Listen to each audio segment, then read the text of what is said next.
Hello everyone and welcome to another episode of Selling Greenville, your favorite real estate podcast here in Greenville, South Carolina.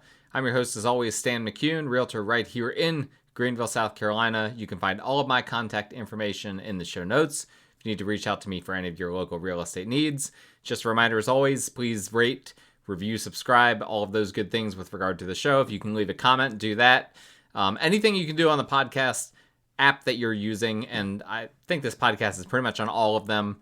I would appreciate that to get it out to as many people as possible. Not been getting a whole lot of ratings or reviews lately. Come on, guys, pick up the slack. I really need you guys to do that as much as possible, so please don't forget. And just a reminder, as always, this episode is sponsored by Piper Insurance Group, my go-to for home, auto, and umbrella insurance. They're an independent insurance agency, so they can quote with many different insurance companies and bring back the best rate that they can find. They're licensed in South Carolina, North Carolina, and Georgia, and they can handle your investment properties as well. Flips, rentals, ground-up new construction, residential, commercial, all of those good things. So please reach out to them today. I don't just mention Piper Insurance because they are a sponsor. They're a sponsor because I use them, okay? I will never have a sponsor on the show that I don't believe in and that I don't use myself. And so please reach out to them today for a free quote. All right. Today we're going to be talking about market stats for the month of October. I know this probably feels really delayed, right? Because it's December, but we had a few things that were in order that we had to address the past couple of episodes, I felt like. And so that's what we did, right? We went ahead and addressed a handful of things that need to be addressed. Oh, I tried to share my screen for those watching on YouTube, and I don't like the result. All right, let's try that again. There we go. I always like to do that thankfulness episode. I could have instead done this market stats, but a lot of people respond that they like that Thanksgiving episode, so I like to keep doing that every year. I think it's a good reminder for me as well.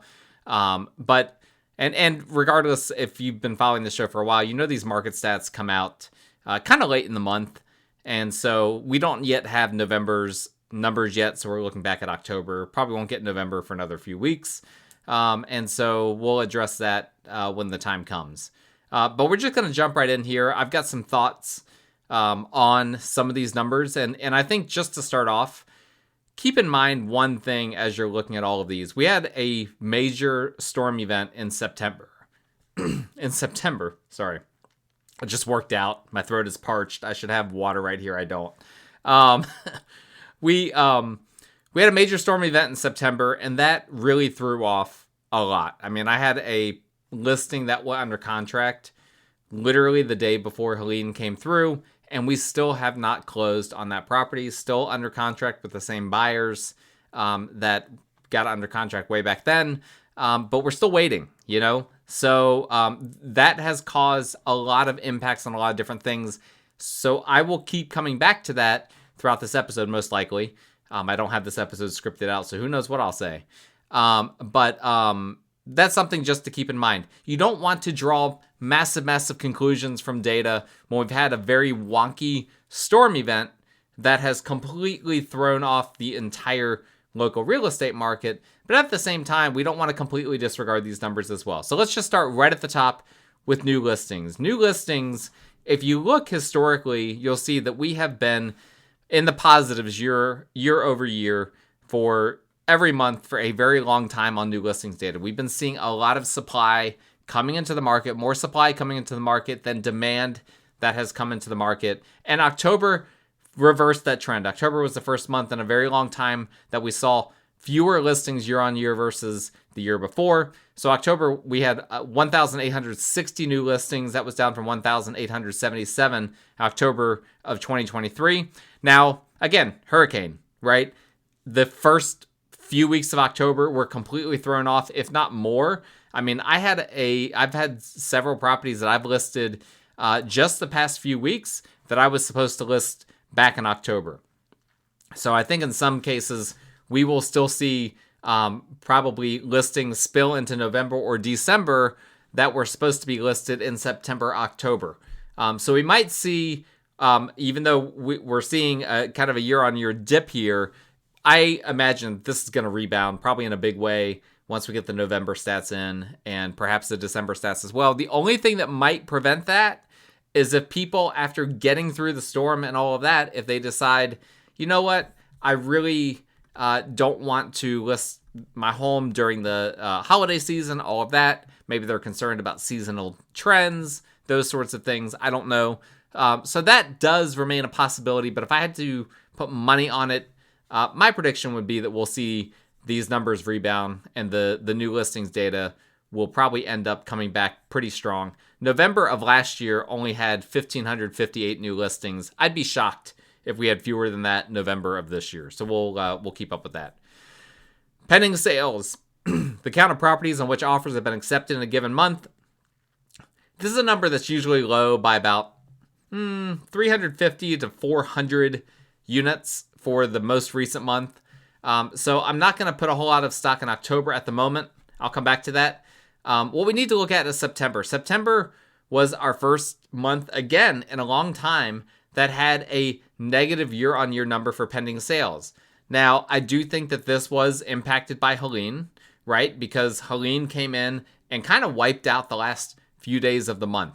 And those few days can be the difference between 1,128 pending sales, which is what we had, and 1,173, which is what we had September of 2023. So that was a negative 3.8%. That was a 3.8% decrease year on year.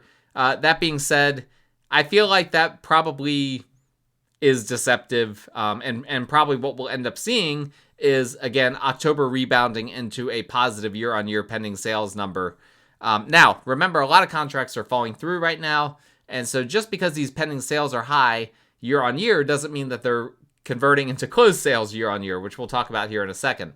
But the October number is looking like it's going to be down quite a bit from the 1,194 that we had in October of 2024. October of 2023. Fall of 2023 was weird. We had some wonky things that happened back then. That being said, it was a fairly normal seasonal trend. If you're looking on YouTube, you can see this little bump. There was a little bump that happened in October. That bump is not that uncommon if you look back on some other years. That frequently happens around this time of year. And so I suspect that we'll probably end up, once the revised data for October comes in, pending sales, we'll probably end up being probably pretty close to this 1194 number, if not perhaps in the 1200s. And so I don't think it'll be a big decrease, if it's any decrease at all, once the revisions come in. Closed sales, we've now had really a strange year of ups and downs, topsy-turvy kind of year in terms of some months down year on year, some months up year on year. September was down 1.7% year on year, but then October rebounded up 4.8% year on year. Again, some of that is probably due to the hurricane. Right? We ended up having several days of closings that were lost due to the hurricane, and then those closings got bumped into October.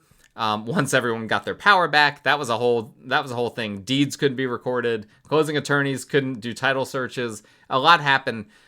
So October's closed sales were $1,299 as opposed to October of last year, which were $1,239. So that's a 4.8% increase year on year. I think those numbers are probably a little bit inflated as a result of Helene. So we'll see what November ends up being once it's all said and done. Days on market until sale. I told you guys that this number was going to go up, and I think it's going to continue to go up again because of this storm. This is, out of all of the numbers, this is the one I'm putting the least amount of stock in, because I already just gave an example, right? A home that I listed in September, it went under contract right away, and it's not going to close probably until the end of December. So what's that going to end up being? That's going to end up being basically a 90-day close for a home that went under contract right away. That's artificial. That's an artificially long transaction because a tree fell on the house, okay? So I would not be shocked if these November and perhaps even December numbers get pumped into the 60s. Currently 54 days on market until sale. What that means is that you can kind of expect, if you list a home, it's going to take close to 2 months to go under contract. But again, I think that this number is a little bit higher than it should be. as a result of some of this Helene effect. We'll just call it the Helene effect moving forward. But nonetheless, we'll look at the data here. 54 days on market was up 28.6% over the 42 days on market that we had in October of last year. So we'll have to track this, right? If this does go into the 60s and then doesn't come back down into the 50s, that's a very meaningful thing. But what I could totally see this doing is going up into the 60s for the rest of this year and then coming back down into the 50s to start next year. That's very much in the cards. That's not a prediction I'm making at this point. We'll have a predictions episode later this year, before the end of the year. But that's something that I could see happening for sure. Median sales price. For the first time in a very long time, we've now had 2 straight months of the median sales price showing a year-on-year decrease. Now, I'll get to the numbers here in a second. But again, I just want to point out that October of last year was kind of weird, right? October of last year had one of really the second highest print that we've ever had, which was 324,900 was the median October of 2023. That was unusually high.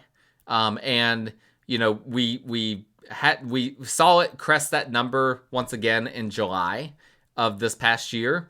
But that was an abnormally high number for the month of October.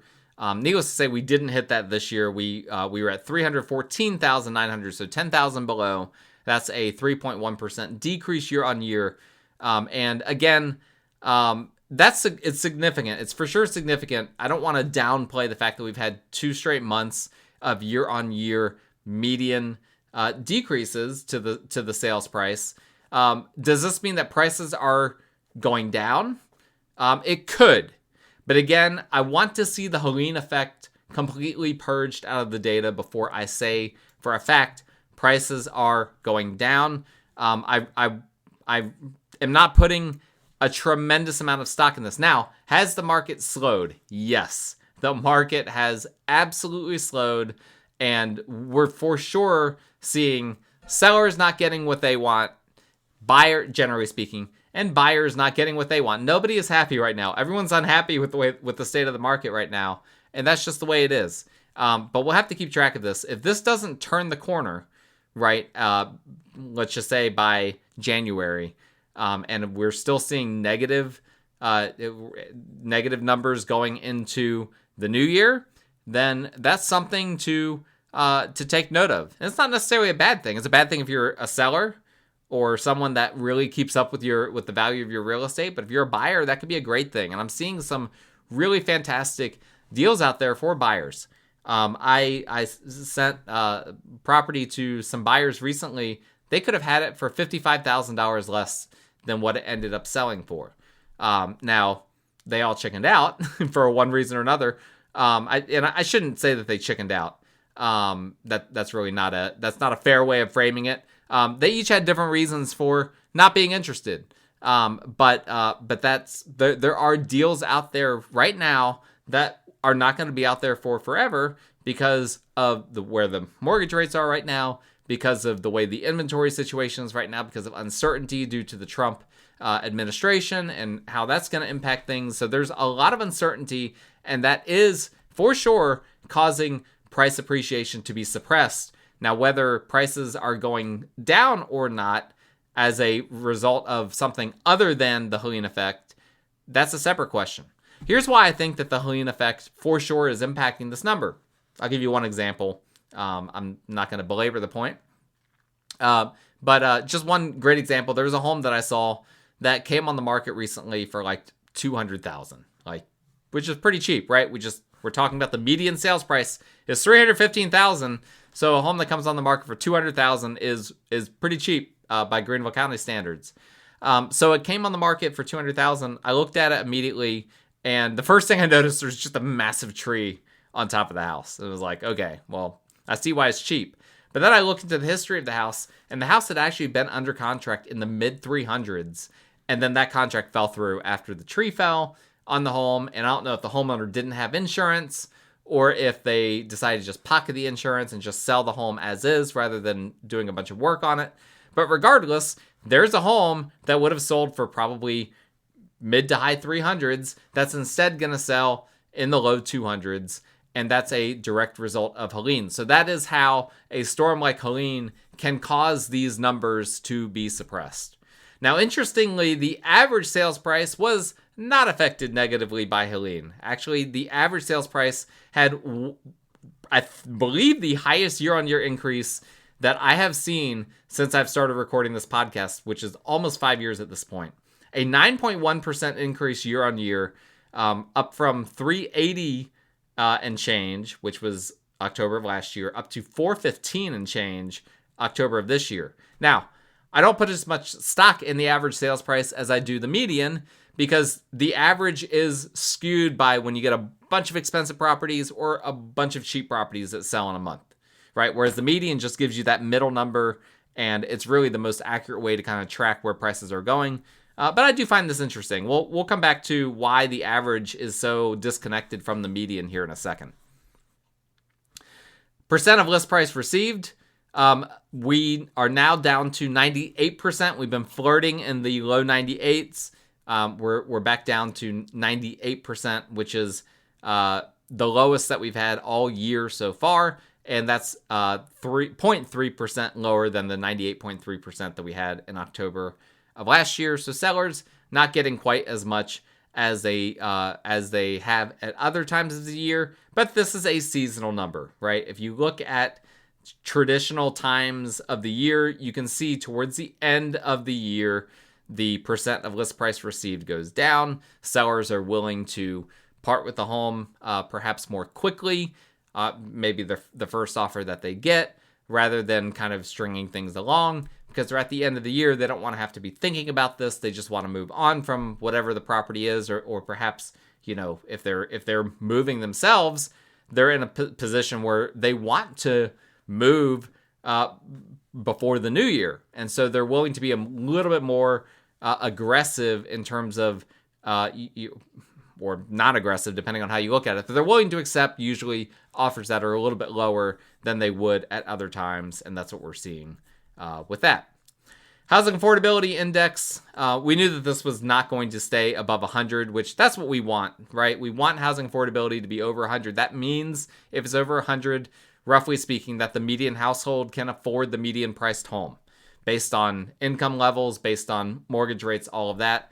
Well, unfortunately, mortgage rates started to go up in October as the uncertainty with the elections really got baked in, and that caused affordability to go down. It's now at 98, which is still very affordable in comparison to much of the country, but we would like to see that number to be over 100.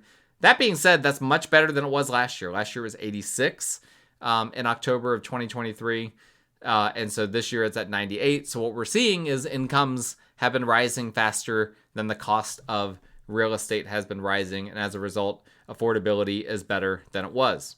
What about housing inventory? This is a number that sometimes gets revised. Let me look at what last month's numbers were. So September, when I looked at September of this year, it came out as 5,011. That got revised down to 4,637. Still a big increase from September of 2023 when inventory was 3,500. Okay? So September had a big increase in inventory, albeit not quite as big as what we originally thought based on the numbers that came out. So it went up 32%, 32.4% year on year. October is showing that our inventory, which is just the number of homes for sale at the end of the month, is showing that inventory is sitting at 4,948. That would be a 35.3% increase over the 3,656 of October of last year.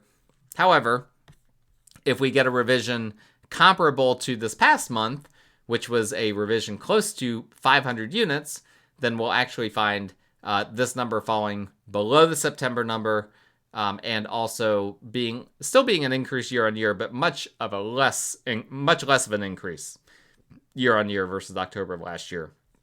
Normally, we would see the month on month inventory numbers go down. So normally this time of year, we've already seen inventory crest, and normally it would start to go down from here.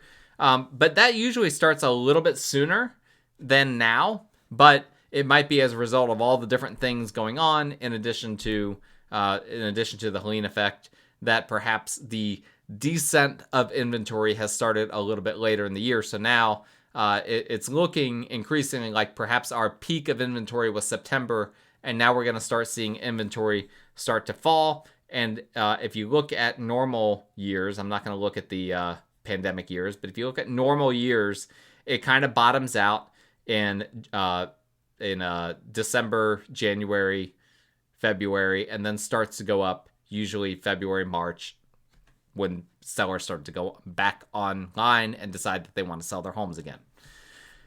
Months of inventory is currently saying it's 3.8. I think that this is going to be revised, right? Because I just discussed that inventory and pending sales are probably going to get revised, both of those things. And month supply literally divides it divides the monthly pending sales by inventory. And so this is going to get revised. But it's currently sitting at 3.8 is what is predicted.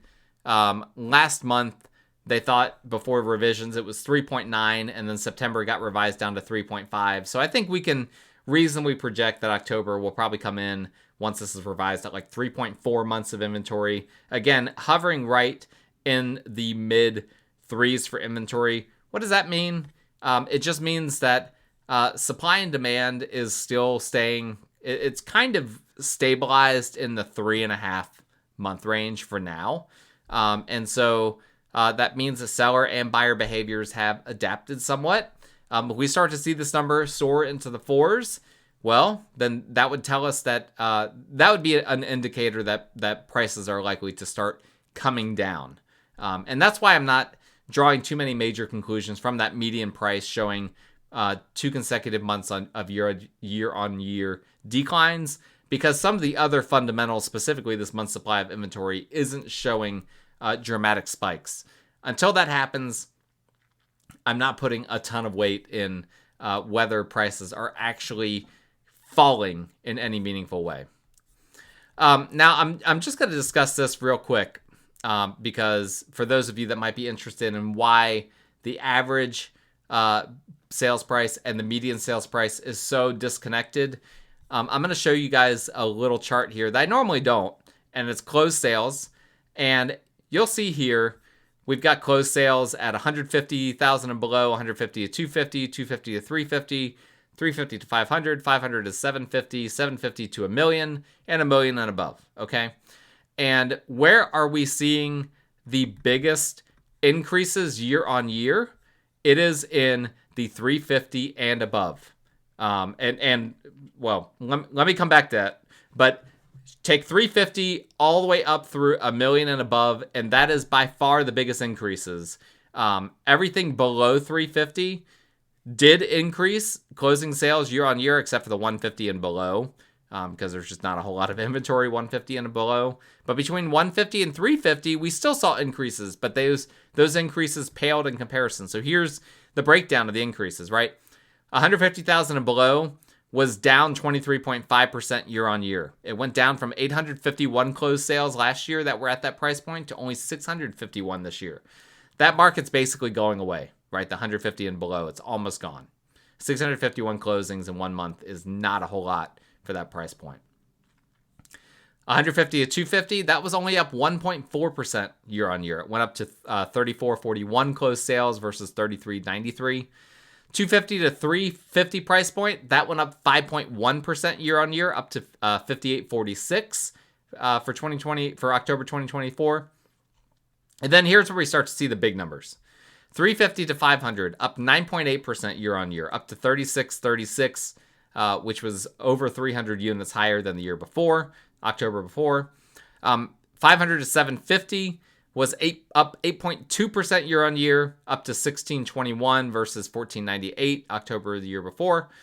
750 to $1 million was up 16.7% year on year. So 448 versus 384 of October of last year. And then $1 million and above was up a whopping 22.5% year on year for October, up to 462 versus 377 of last year. So this is what I'm talking about.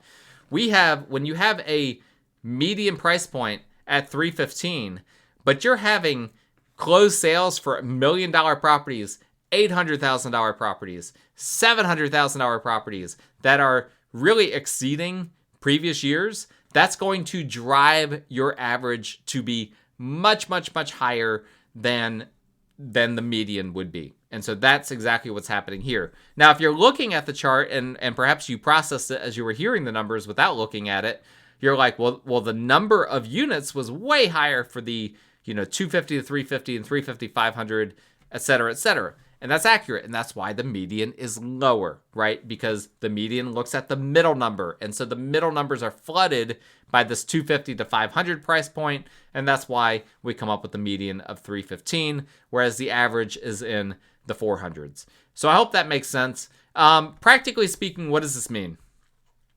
Because some people are perhaps listening for the practical elements of this. Here's what I would say.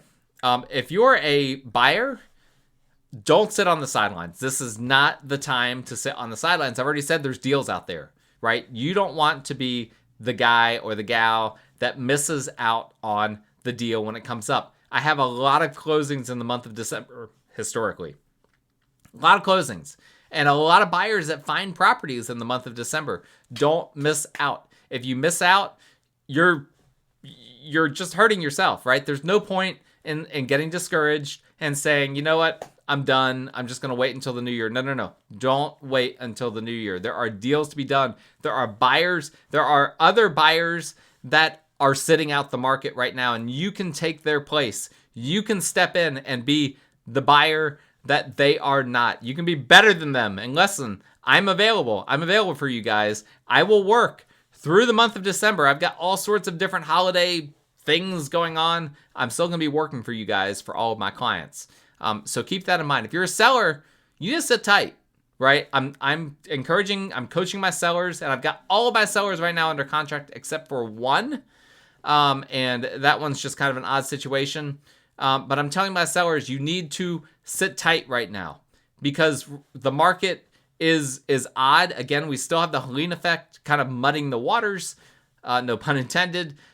We still have the post-election aftermath. We still have rates going up and down. We've got all sorts of things. And I don't think that now is the time to overreact and do massive price drops. Unless you're just not getting any, you're not getting any showings and you're getting showing to people who are saying, oh, this home is just way overpriced. Listen, I've coached multiple clients the past couple of months to sit tight, let the market come to you. And guess what? It's worked out for every single one of them. I had a property I just got under contract today as I'm recording this. Just got under contract a few hours ago. After I listed it, it sat on the market for several weeks with 0 showings. I reached out to my clients and I told them, don't worry about it. You don't need to panic. It's discouraging that there's no showings, but everyone's experiencing this right now. Well, guess what? After several weeks, all of a sudden, people start showing the house. Sometimes all that needs to happen is a little shift in inventory. A few homes, if you've ever bought real estate during a time when there's a lot of inventory, you know what this looks like. You might have, there might be 3 or 4 homes that you're interested in, and you've got them prioritized, A, B, C, D. You make a play for A first, that goes under contract. You make a play for B, that goes under contract. Then you go to C and D. And sometimes your home, if you're a seller, is the C or D option for a buyer. And you just need to wait for options A and B to go away before your home then becomes the new A or B option for a buyer. So these are the sorts of conversations that I'm having. And I found it very interesting. The one listing that I don't have under contract right now has only had a handful of showings. And so I decided the other week, I was like, you know what? I'm going to do an open house. Well, it's kind of gutsy doing an open house right before Thanksgiving. But I thought, you know what? I'm just going to try. If I don't get anyone to show up for it, I'll just watch football. I'll pull up my computer and I'll just watch football during the open house. No harm, no foul. Well, guess what? I'd had this home on the market for several weeks, only 2 showings. I had the open house. The open house was packed. I had so many people I couldn't even talk to all of them, which is By the way, not super common right now in this market, right? What did that tell me? Well, I talked to some of these people that walked through the open house, and they were all very positive about the house, but everyone's waiting, and they were all waiting until the new year, or some of them had leases that, they're waiting to expire, all sorts of different things happening. And so that gave me great feedback. That told me, okay, and I'll do open houses for every listing. Some listings, it's more appropriate than for others. But in this case, I felt like the feedback would be helpful, and it was immensely helpful. It told me, you know what, nobody is overreacting to this home, to the price of the home. People just it just needs time, right? It's at a price point that's challenging for some people right now. And it's one of those situations where we just need to hold tight, unless the seller is, at a point where they just aggressively need to sell the home. And at that point, you can tinker with the price point and try to make it more attractive in that way. But that's not what we're doing at this time, because I just communicated with a bunch of people at an open house that told me they thought it was priced correctly. They liked the house. They thought it was a really great house. They're just not ready yet. And once you get that feedback consistently, that tells you something. That tells you, you know what? If you don't have to panic, don't panic. Just let things ride and let the market come to you. So that's my advice. If you're a seller right now, or if you're a buyer, hopefully that's helpful. And hopefully you enjoyed this podcast. Please like, rate, review, subscribe to it. Please reach out to me if you need a realtor in the Greenville area. Please contact Piper Insurance Group. All of our contact information is in the show notes. Contact them if you need a free quote today. Actually, even if you don't think you need it, you need it. So contact them today for a free quote. Thank you guys for listening. Hope you had a great Thanksgiving, by the way. I jumped right past that. Hope it was great. I had a good one. And I've got a lot of great content planned for the end of the year. So please stay tuned, and we will talk again next time.